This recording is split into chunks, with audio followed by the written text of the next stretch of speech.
देखो बेटा, क्वेश्चन है कि बायो सावर्ट का नियम लिखिए और इसकी सहायता से धारा के एसआई मात्रक को परिभाषित कीजिए। तो धारा का एसआई मात्रक मतलब एम्पियर की परिभाषा देना है। तो एम्पियर की परिभाषा देना है तो उसके लिए सबसे पहले बायो सावर्ट का नियम निकालना, उसकी सहायता से देना। तो बायो सावर्ट का नियम किसके लिए? किसी अल्पांश के कारण बायो सावर्ट ने एक अल्पांश के कारण चुंबकीय क्षेत्र की तीव्रता निकाली। जैसे मान लीजिए अंगुली है, अंगुली एक अल्पांश, दो अल्पांश, तीन अल्पांश। अल्पांश मतलब होता है छोटा सा हिस्सा, यानी छोटे से टुकड़े को बोलते हैं, क्या बोलते हैं? अल्पांश। यानी एक अल्पांश, दो अल्पांश, तीन अल्पांश, ऐसे कई अल्पांशों से मिलकर कोई धारावाहिक चालक बना है। तो एक चालक ले लें सबसे पहले कि माना एक्स वाई, एक्स वाई एक धारावाहिक चालक है। इसमें कैपिटल आई विद्युत धारा प्रवाहित हो रही है।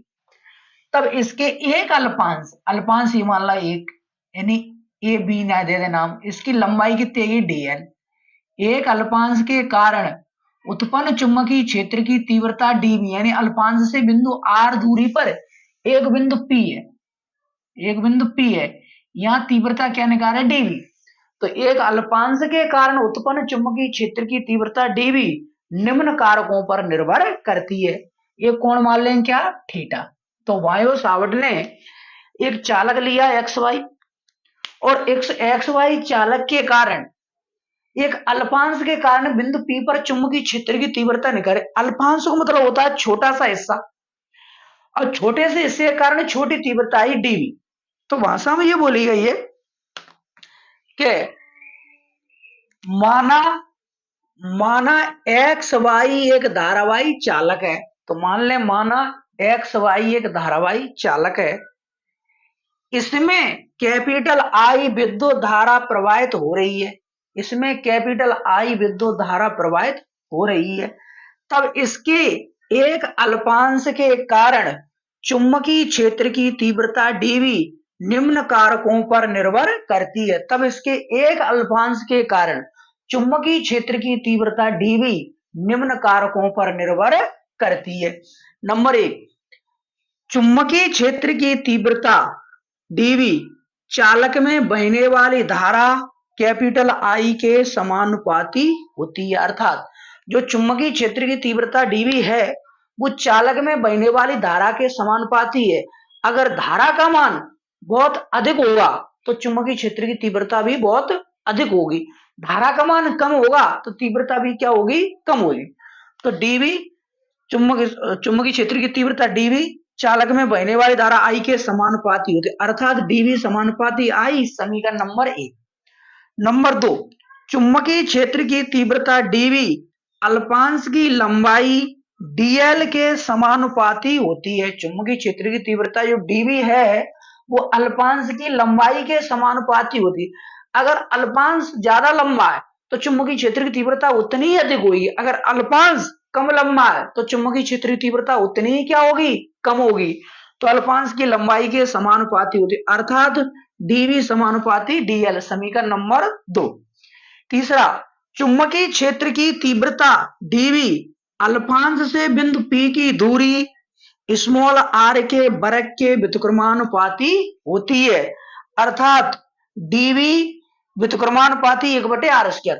तो देखो बेटा, जो चुंबकीय क्षेत्र की तीव्रता डीवी है वो अल्पांश से बिंदु पी की दूरी स्मॉल आर के वर्ग के व्युत्क्रमानुपाती होती है। अगर बिंदु पी ज्यादा दूर हो जाएगा, ज्यादा दूर हो जाएगा बिंदु पी, तो तीव्रता क्या हो जाएगी? कम। अगर बिंदु पास में हो जाएगा चालक के तो तीव्रता क्या हो जाएगी? अधिक। यानी बिंदु पी को दूरी बढ़ा दी जाएगी, दूरी बढ़ा दी जाएगी तो तीव्रता क्या हो जाएगी? कम। और बिंदु को पास में ले आएंगे तो दूरी क्या हो जाएगी? कम, तो तीव्रता क्या हो जाएगी? अधिक। तो वर्ग के क्या हो गई? व्युत्क्रमानुपाती होती है। अगला, चुंबकीय क्षेत्र की तीव्रता डीवी साइन थीटा के समानुपाती होती है, अर्थात डीवी समानुपाती साइन थीटा। जो चुंबकीय क्षेत्र की तीव्रता डीवी है वो किसके समानुपाती होती है? साइन थीटा है। या दूसरी भाषा में ये कह सकता हूं कि चुंबकीय क्षेत्र की तीव्रता डीवी अल्पांश से जो कोण बनाया जाता है उसकी ज्या के समानुपाती होती है। जो कोण बनता है उसकी ज्या, ज्या को मतलब बोलते हैं साइन थीटा। ठीक है, तो यही भाषा सही है। चुंबकीय क्षेत्र की तीव्रता डीवी साइन थीटा के समानुपाती होती है। अर्थात डीवी समानुपाती साइन थीटा, समीकरण नंबर 4। अब ये 4 समीकरण बन गए, तो उपरोक्त चारों को मिलाकर लिखने पर, उपरोक्त चारों को मिलाकर लिखेंगे तो देखो बेटा, डीवी डीवी डीवी डीवी 4 बार लिखी तो एक बार लिख लेंगे डीवी डीवी, समानुपाती समानुपाती समानुपाती समानुपाती 4 बार लगे तो एक बार, और ऊपर क्या लिखिए आई, फिर लिखिए डीएल, फिर क्या लिखिए एक एक वही में आ जाओ, फिर क्या आ जाओ साइन थीटा, अपॉन में क्या हो गई आर स्क्वायर। जब समानुपाती हटता है तो बराबर का चिन्ह लगेगा, एक नेतांक आ जाओ, के एक नेतांक आ जाओ, I DL sine theta upon R square, जहां के एक नियतांक है, के एक नियतांक है। जो के एक नियतांक आया सीजीएस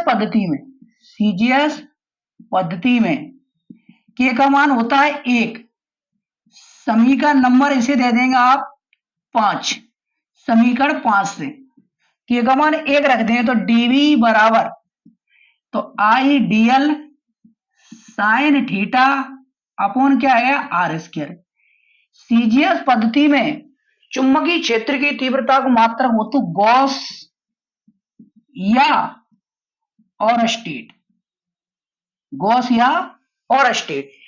अब बात करेंगे एमकेएस या एसआई पद्धति के लिए। तो देखो SI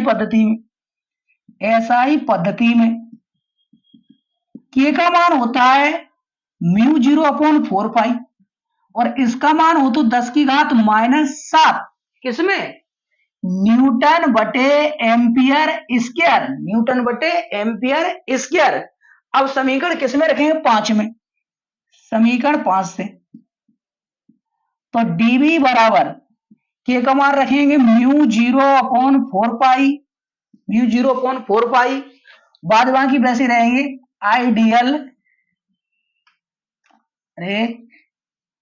IDL sine theta upon R square. देखो बेटा, चुंबकीय क्षेत्र की तीव्रता को सीजीएस मात्रक क्या हो तो गॉस या ओरस्टेड। एसआई मात्रक एक तो होता है टेस्ला, कोई एक लिख देना, एक होता है वेबर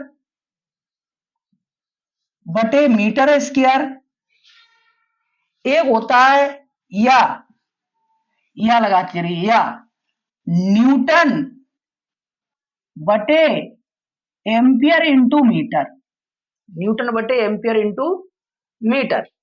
ठीक है। तो ये 3 मात्रक होते हैं, ठीक है। इसे समीकरण नंबर ए दे दें, क्योंकि धारा के एसआई मात्रक की परिभाषा और दे दें, ठीक दिख रहा है कि नहीं देखते।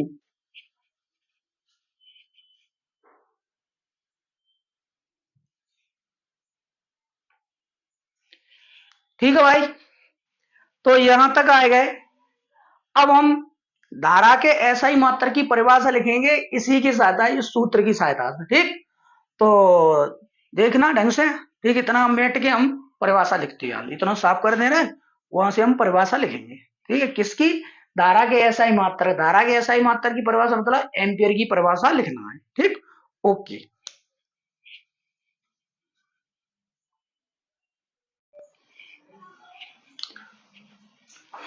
देखो बेटा, धारा के एसआई मात्रक की परिभाषा और देने बायो सावर्ट के नियम की सहायता, ये परीक्षा में तभी लिखना है अगर क्वेश्चन में दे धारा के एसआई मात्रक को परिभाषित करो तो ही लिखना है, नहीं अन्यथा यहीं तक पूरा क्वेश्चन हो गया। अगर ये लिख के दे धारा के एसआई मात्रक को परिभाषित करो, तो धारा के एसआई मात्रक को परिभाषित करने, विज्ञान में किसी की परिभाषा देने तो उसके साथ जो संख्या लिखी रहती है उसको एक मान लें।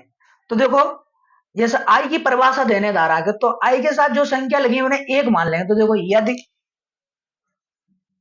डीएल लिखिए, डीएल बराबर 1 मीटर, और क्या लिखिए आर, तो आर इजिकल टू 1 मीटर, और क्या लिखो साइन थीटा, तो थीटा कितना मान पर 90, तो थीटा इजिकल टू 90 डिग्री, ठीक है। कोमा लगा चलेंगे, आर को मान जी, डीएल को मान, ठीक। अब सुनो बेटा, इसका मान होता है, ये लिखा है 10 की घात -7, तो डीवी को मान भी 10वीं के साथ, डीवी इक्वल टू 10 की घात -7 मान लेंगे, तो डीवी को मान भी कितना मान लेंगे, 10 की घात -7। लेकिन ये क्या है, चुंबकीय क्षेत्र की तीव्रता है, तो चुंबकीय क्षेत्र की तीव्रता को मात्रा इसमें से कोई भी लिख दें, चलो यही लिख दें, वेबर बटे मीटर स्क्वायर। समीकरण नंबर ए दिया है, ए से समीकरण नंबर ए ये रहा, यहां से आ जाएंगे। तो डीवी को मान 10 की घात -7 और μ0/4 को मान 10 की घात -7, आई डीएल को मान 1 और साइन कितने का 90 डिग्री और आर को मान कितने होगा 1 को वर्ग, तो ये कटे गए, तो 1 और आई साइन 90 को मान कितने होते 1, 1 को वर्ग 1, तो 1 इक्वल टू आई, तो आई इक्वल टू कितना होगा 1, 1 क्या होगा धारा, धारा का मात्रा क्या होती एम्पियर, एम्पियर, अरे एम्पियर। तो क्या बोलेंगे कि अतः 1 एम्पियर वह धारा है या विद्युत धारा है, 1 एम्पियर वह धारा है जो 1 मीटर त्रिज्या, तो आर को मान कितना मानो 1 मीटर त्रिज्या के 1 मीटर लंबाई के चाप में, वो भी चाप कितना मानो है 1 मीटर, 1 मीटर लंबाई के चाप में प्रवाहित करने पर चाप के केंद्र पर 10 की घात -7 वेबर बटे मीटर स्क्वायर का चुंबकीय क्षेत्र उत्पन्न कर दे। तो अतः 1 एम्पियर वह धारा है जो 1 मीटर त्रिज्या के 1 मीटर लंबाई के चाप में प्रवाहित करने पर चाप के केंद्र पर 10 की घात -7 वेबर प्रति मीटर स्क्वायर का चुंबकीय क्षेत्र उत्पन्न कर दे। ठीक, ओके, धन्यवाद। ये बायो सावर्ट का नियम हो गया। ये परिभाषा तभी लिखना है जब ये क्वेश्चन में पूछी जाए धारा के एसआई मात्रा की परिभाषा। हाँ, कभी कभी इतना भी पूछ लेते हो कि 1 एम्पियर की परिभाषा देनी, परीक्षा में क्वेश्चन आ जाते हैं कि 1 एम्पियर को परिभाषित करो, तो तुम्हें इतना ही लिखना है, 1 एम्पियर को परिभाषित करना है, कभी भी आ जाए 2 नंबर में क्वेश्चन, तो आप यहाँ पे इतना ही लिखना, अतः भी छोड़ना है। 1 एम्पियर वह धारा है जो 1 मीटर त्रिज्या के 1 मीटर लंबाई के चाप में प्रवाहित करने पर चाप के केंद्र पर 10 की घात -7 वेबर प्रति मीटर स्क्वायर का चुंबकीय क्षेत्र उत्पन्न कर दे। ये कब लिखना है, 2 नंबर में आ जाएगा कि धारा के एसआई मात्रा को परिभाषित करो या 1 एम्पियर को परिभाषित करो, तो इतना ही लिख देना। ठीक, ओके, धन्यवाद।